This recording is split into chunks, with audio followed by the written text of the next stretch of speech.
First experience ko, F25, ang BF, M28. Kuna Marino, and nangyari lang to sa amin this January 2025 nung pagbaba niya galing barko. Siyempre, since matagal siyang wala, gigil na gigil siya. Kaya natuloy na una naming bimbangan. Nag-staycation kami sa Airbnb, pagbaba niya, at sa 4 na araw na yun. Literal na araw-araw niya kung hina-hard fuck at si Sid Marino ng malala. Since unang experience ko nga sa ganitong bagay, libog na libog ako sa kanya. Kaya minsan unting titigan lang namin, bigla na lang yan lalapit. Lalaplapin ako, then suck sa nipples ko. Then hahanapin niya clit ko at simulate hanggang sa wet na ko ng sobra. Ang sarap pala na habang naka-missionary, may clit simulation, grabe. Baliw na baliw ako sa power move niya na yan. Eto na yung kalat. One time, need na kasi namin umalis ng bahay. At wala kaming magamit na kotse, kaya nag-book ako ng in-drive. Pero sa sobrang libog namin, bigla na lang kaming naghubaran without any salita. Laplapan the sock niya na naman nipples ko, then hanap sa clit hanggang basang-basa na ko.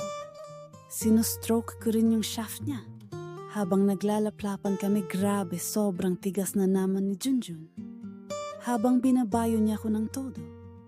From behind, tawag ng tawag na si Kuya in-drive driver. Fuck, sobrang sarap pala ng dog style na papuntang prone bone kasi sobrang sagad pag binabayo ka.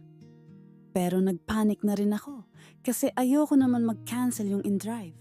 So di ko sinagot calls. Pero nag-message ako kay Kuya. Instead of texting, "Kuya, wait lang, palabas na kami."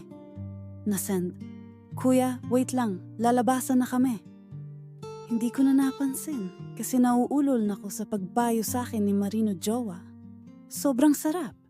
Nafe-feel ko nagdrip-drip yung sarili kong cum sa akin. Girthy, kasi yung talong ni Marino with a length that hits my G-spot just right. Kaya waterfalls ako palagi sa kanya.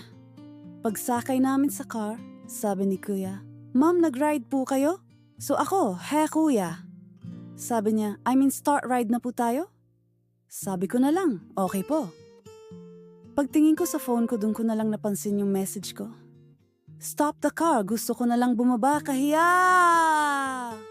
Hay, gusto ko pa naman magpa-finger kay BF habang nasa biyahe. Kaso baka makahalata na si Kuya Driver, hahaha, yun lang.